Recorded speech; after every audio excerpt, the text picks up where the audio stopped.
Fala galerinha, vamos para mais uma aula, Vamos falar agora de força gravitacional. Vamos trabalhar um pouquinho de força gravitacional. Bom, quando eu falo aqui de força gravitacional, vocês não vão sentir muita dificuldade, vocês vão ver algumas semelhanças, né, com relação a uma parte que a gente começou a estudar há bastante tempo, lá na parte de força elétrica. Lembram da interação entre os corpos?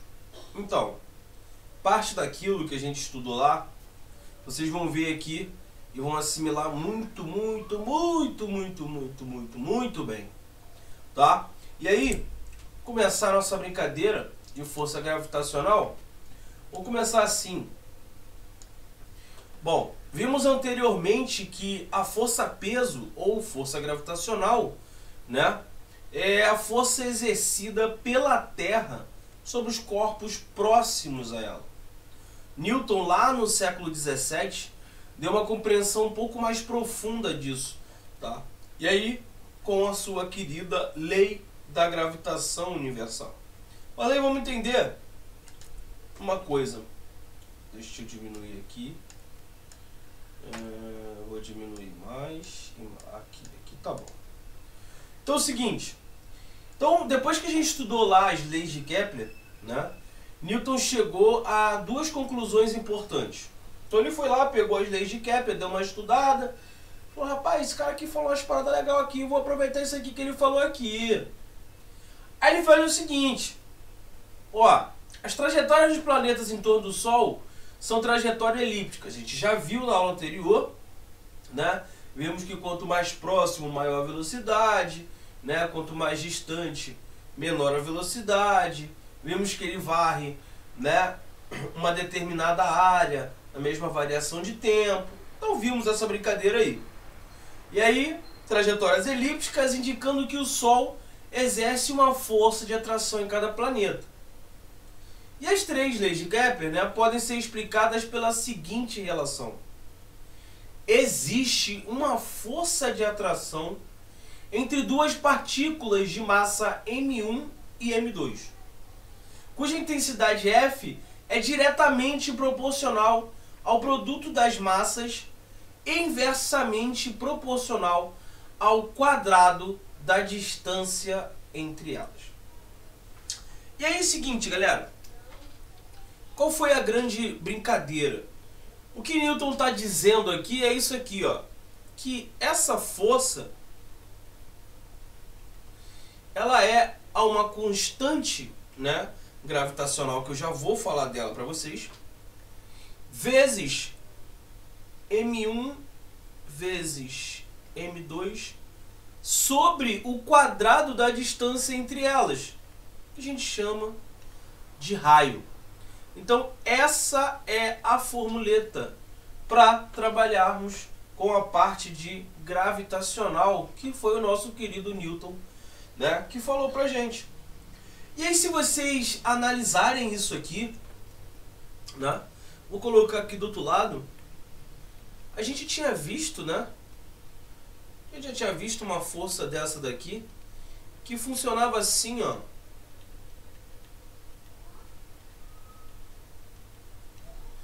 Lembram dessa força?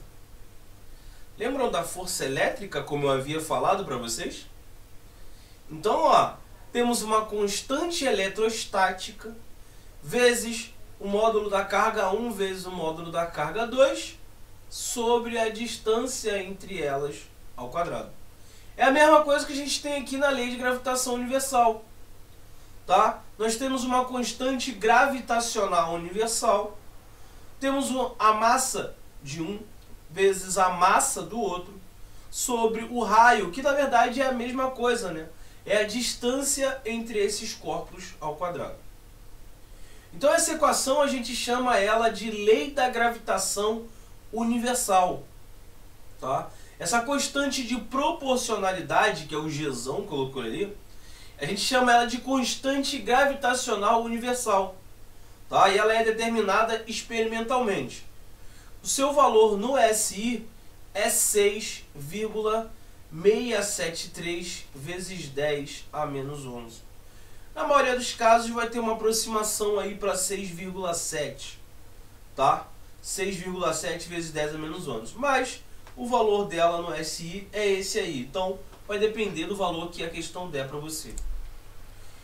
E agora vamos para uma observação. A palavra universal na expressão da lei, né, da gravitação universal, ela tem o sentido de indicar que essa lei é válida para todos os corpos do universo. Por isso, universal, né? Na época de Newton, essa ideia não era óbvia, tá?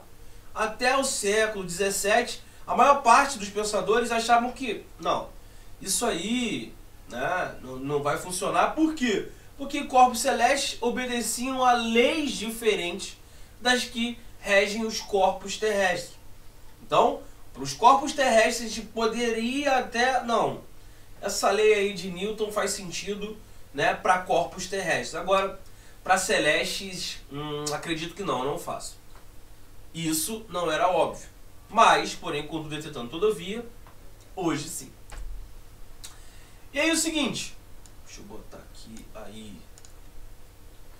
Para corpos extensos, a lei também é válida, tá? Ainda que o cálculo seja um pouco mais complicado por causa dos seus valores, tá? Mas, porém, contudo, entretanto, todavia e por aí vai, para corpos extensos também vale essa lei, tá? No entanto, para dois corpos esféricos em que a massa esteja distribuída de forma simétrica, a lei da gravitação universal pode ser utilizada, sendo R a distância entre os centros da esfera, tá? Então, esse R ao quadrado que a gente utiliza é a distância entre os centros das esferas. Isso para corpos extensos. Para corpos pequenos, como a distância é bem pequena, a gente acaba desconsiderando, né? Mas para corpos extensos não tem como a gente desconsiderar isso aí, tá? Existem duas considerações importantes sobre os movimentos de planetas em torno do Sol, né? Lei de ação e reação, né? Se o Sol exerce uma força de atração, o planeta também exerce uma força de atração em relação ao Sol. E aí, nesse modo, o que acontece?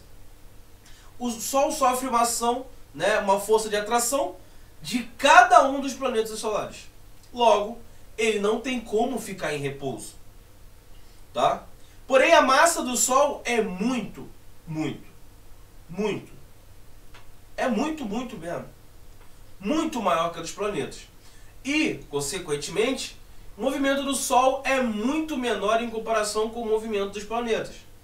Então, gente, quando a gente fala lá no início, né, daquela movimentação entre, né, elétrons e o próton, que a gente chamava lá de Maracanã, que não se movia, é a mesma situação em relação ao Sol. Nós temos ali o núcleo, né, onde estão localizados os prótons, Maracanã, e nós temos aquelas partículas bem minúsculas, bem um alfinete no meio do Maracanã, representaria um elétron ou representaria os planetas. Então qual é o mais fácil de mover? Esse alfinete ou o Maracanã? Mais uma vez, o alfinete.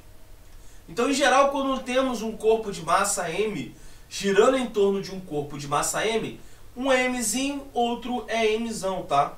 Tais que Mzão, nós vamos ler ali, muito maior do que M, a gente vai admitir que o corpo de massa M está praticamente em repouso. Beleza? Agora, no caso, os movimentos dos planetas também devem ser considerados com as forças de atração que existem entre cada par de planetas, além das forças que o Sol exerce em cada planeta. Então, se você tem uma força de ação-reação, né?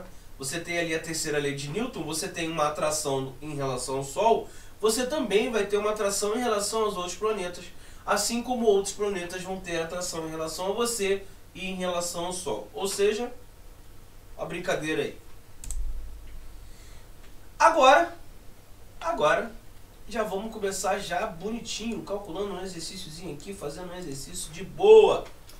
E aí ele quer que calcule a intensidade das forças de atração entre duas bolas de aço A e B homogêneas, massa 8 kg e 5 kg, respectivamente separadas por uma distância de 2 metros. Então a DOT G 6,7, viu que eu falei? 6,7 vezes 10 a menos 11 Newton metro quadrado, quilo quadrado. Então, de antemão a gente já tem que ver. A distância tem que ser em metro. Tá em metro? Ok. A massa tem que ser em quilo. Estão em quilos? Estão. Perfeito. E a gente vai achar a força. Qual é a unidade de força? Ah, tá bom, pensei. Pensei que tinha esquecido. Então, força é igual a constante M1 vezes M2 sobre essa distância ao quadrado. A nossa constante é 6,7 vezes 10 a menos 11 vezes 8 vezes 5. Isso dividido pela distância ao quadrado. 2 ao quadrado é 4. Então eu vou simplificar aqui, ó. Dá 2. Isso vai dar 6,7 vezes 10. Aqui vai dar 2 vezes 5, 10. 10 elevado a 1 vezes 10 elevado a menos 11. Dá 10 elevado a menos 10 Newton, né? Então reparem, uma coisa bem interessante aqui. Cálculo simples, rápido, fácil, feito e acabou.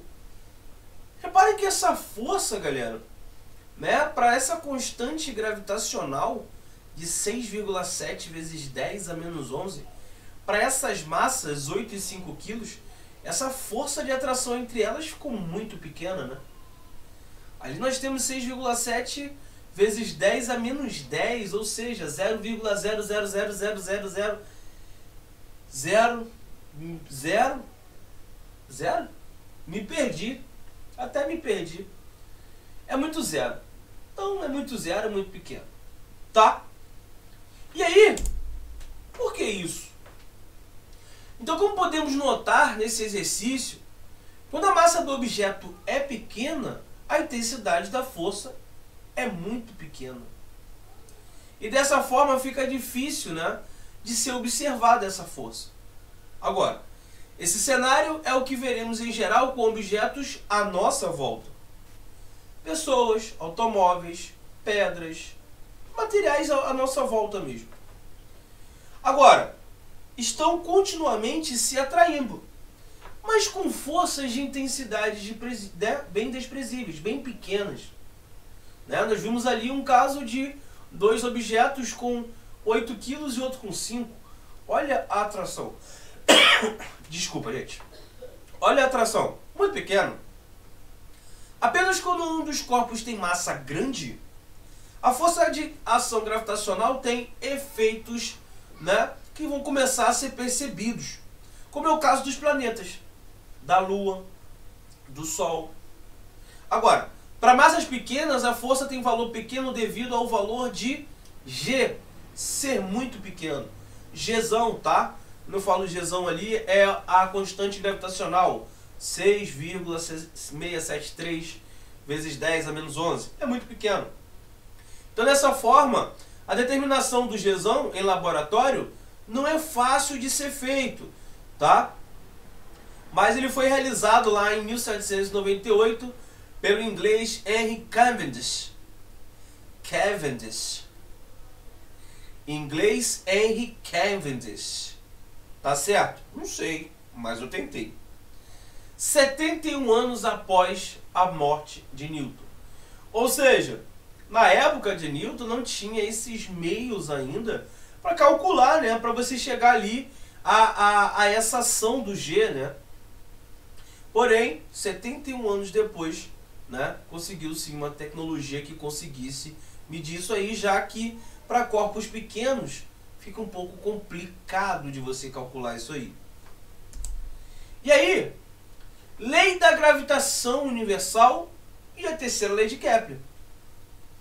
Olha o seguinte, a seguinte vai obter a terceira lei de Kepler, a partir da lei da gravitação de Newton, que a gente já viu, para o caso particular em que a órbita, né, trajetória do planeta é circular. Então, isso nós estamos levando em consideração que a órbita do planeta, né, a trajetória, é circular. Ah, mas mestre, não é... a gente já viu que na verdade é elíptico. Por que está falando ali que é circular? É um caso específico. Como na figura, considere o movimento circular de raio R e uniforme de um planeta de massa M em torno do Sol, suposto em repouso, cuja massa é o Mzão, como a gente viu, muito, muito, muito maior. A figura indica apenas a força gravitacional, né, F sendo exercida sobre o Sol, né, do Sol sobre o planeta. Mas lembra o seguinte, temos a força gravitacional, tá? Menos F, que o planeta exerce sobre o Sol. Para ação-reação, beleza? F menos F. Mesma direção, porém sentidos contrários. Beleza. Então, pela lei da gravitação universal, nós sabemos o quê? Nós sabemos que F é igual a Gzão, Mzão, Mzinho, vezes dividido pelo raio ao quadrado, que é essa distância, né? Agora, no entanto, essa força no movimento circular, nós conhecemos essa força, né? É uma tal de força centrípeta, não é isso? Então essa resultante centrípeta que atua no planeta tem o módulo V, né, de velocidade do planeta. Então, o que a gente vai fazer?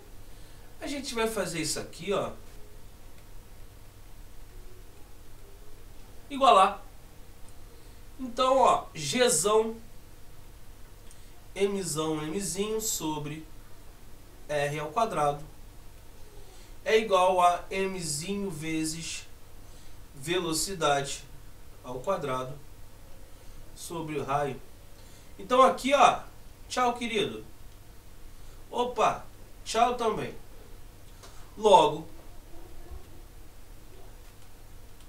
a velocidade ao quadrado é igual a Gzão, Mzão sobre R. Passando para lá, opa, raiz de Gzão, Mzão sobre R. Essa é a nossa querida velocidade nessa órbita que eu estou mostrando para vocês. Beleza? E aí, podemos mostrar uma brincadeirazinha aqui para legal, bem bacana para vocês aqui. Deixa eu demonstrar aqui. Então aqui, ó, deixa eu botar a caneta para funcionar aqui. Foi. Então aqui vamos pensar o seguinte. Nós já chegamos ali à nossa velocidade, né? Já vimos que a velocidade é raiz de Gzão, Mzão sobre R. Tá aqui. Só que é o seguinte, como é que a gente calcula uma velocidade no movimento circular? Lembram disso? Como é que a gente faz isso? Lembram que é o comprimento, ou seja, 2πr sobre o período em que ele faz isso? Lembram disso? Lembram dessa velocidade linear?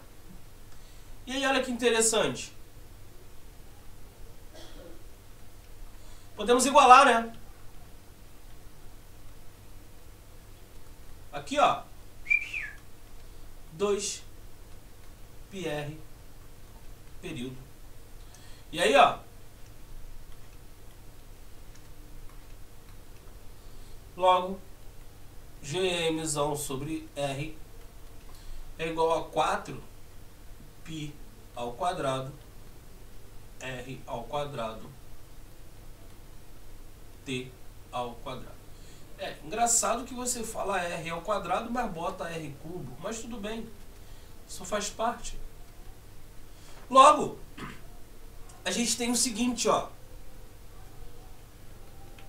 passando esse carinha pra cá, a gente tem que Gzão M, tá, sobre 4π ao quadrado é igual a R ao cubo sobre T ao quadrado. Engraçado, né, que esse Gm, né, Gzão, Mzão sobre 4π ao quadrado, igual a R ao cubo sobre T ao quadrado.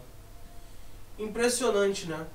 Porque nós já vimos algo relacionado a isso aqui na nossa querida lei de Kepler, né? Nós já vimos que tem essa relação lá na nossa matéria passada de leis de Kepler. Então, óbvio, né? Você não lembra? Você dá uma voltada lá, né? Vamos voltar para pegar essa parte da matéria, tá?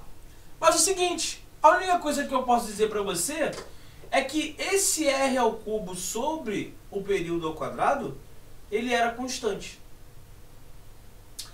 Logo, se ele era constante, quer dizer que Gzão Mzão sobre 4π ao quadrado também vai ser constante. E aí, satélite geoestacionário. Deixa eu aumentar um pouquinho aqui. Aí. Satélite geoestacionário.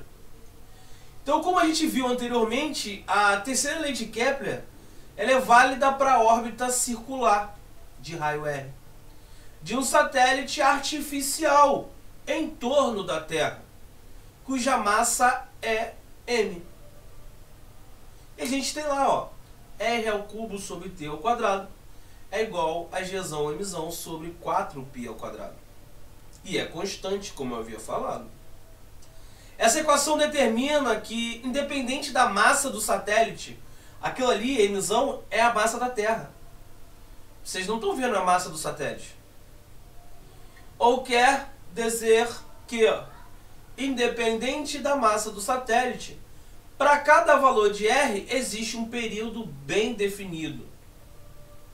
Então, a gente vai supor um satélite cuja órbita esteja no mesmo plano do equador da Terra e com movimento no mesmo sentido do movimento de rotação da Terra.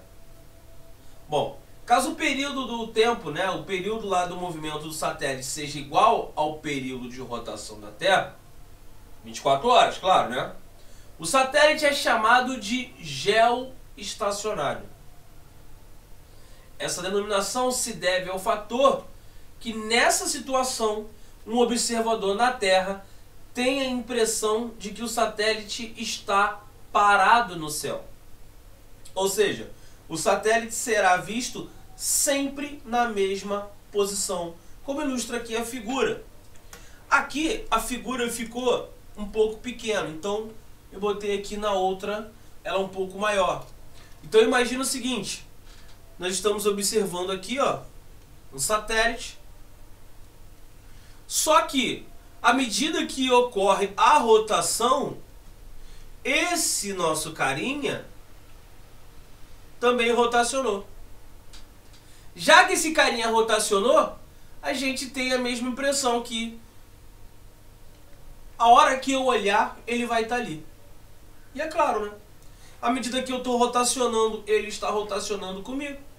Então, à medida que eu for olhar, ele vai estar sempre lá. Beleza? Por isso, constante.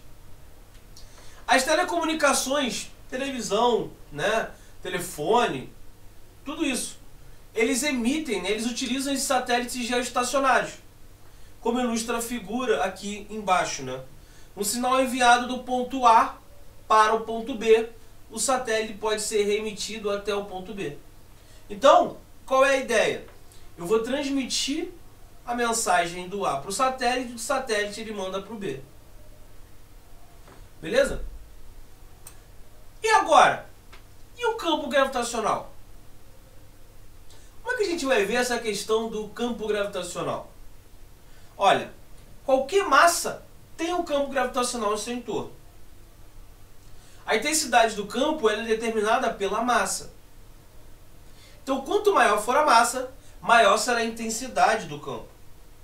Bom, nas proximidades da Terra, os corpos são atraídos para o centro do planeta. Por causa de quem? Por causa de quem? Por quem? O campo gravitacional terrestre, claro. A força de atração, ou força gravitacional, provoca uma variação de velocidade, daí uma aceleração. Nos corpos em queda livre, que nós já vimos essa matéria, e muito. Essa aceleração é uma característica específica do planeta, que é diretamente relacionada à quantidade de matéria, de massa que ele possui. Então, essa aceleração a gente chama de aceleração da gravidade. Já estudamos já há muito tempo ela, indicada pela letra G.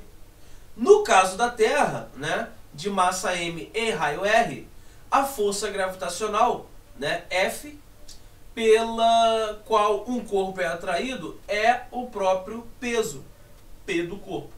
A gente já conhece peso, m vezes g. Tranquilo? Só que aí, vou demonstrar uma brincadeirazinha para vocês. Vamos fazer a interação entre esses caras? Vamos fazer a interação? Vamos fazer a interação desses caras. Então vamos lá. Pensa comigo. Nós temos uma situação ali que é bem simples, ó. Nós temos que F é igual a peso, não é? Só que quem é esse F? Bom, a gente já viu que é Gzão, não é isso? Vezes, vou botar Mzão como a massa da Terra, Mzinho como a massa do corpo, sobre a distância ao quadrado. Mas tem um problema aqui. Tem um probleminha. Nós estamos falando de corpos, né, de um corpo ali que é extenso. E a distância entre esse centro, né, pense comigo, é H mais Rzão. Isso ao quadrado. Isso é igual a quem? A peso. Quem é peso? É Mzinho vezes a gravidade. E aí, ó, tchau, tchau. E aí eu tenho que o meu G vai ser igual ao meu Gzão vezes M sobre H mais Rzão ao quadrado. Beleza, então tá aqui, né? Tá aqui a minha fórmula para gravidade. Só que é o seguinte, se um corpo está na superfície do planeta, então vou reproduzir, ó. Se o meu corpo está aqui na superfície do planeta, eu não tenho esse H, eu só tenho R. Por isso que na superfície nós temos Gzão, Mzão sobre R ao quadrado, já que nós não temos H. Mole, né? Fácil demais, né? Beleza. E aqui, né? E aqui nós temos um exemplo, né? Nós temos um exemplo que eu irei deixar para que possamos fazer em sala. Não só esse, como esse também. Tranquilo? Beleza? Na paz? Então é isso aí, galerinha. Finalizamos essa parte de gravitação. Bem legal, bem tranquilo, mole, suave, tá? A próxima matéria eu vou falar de hidrodinâmica, tá? Já vou trazer a matéria de hidrodinâmica para vocês.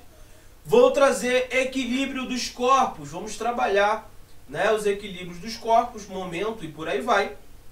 E vamos finalizar depois com indução eletromagnética, que vocês adoram, adoram. Beleza? Então é isso aí, galerinha. Tenham todos um ótimo dia. Beijo, um abraço, um queijo e, é claro, não podemos esquecer Wakanda Forever. Aguardo vocês mais tarde, galera. Fui! Oi, galerinha! Então, você gostou do nosso vídeo? Então, chama nosso canal. Então, para o vídeo, valeu!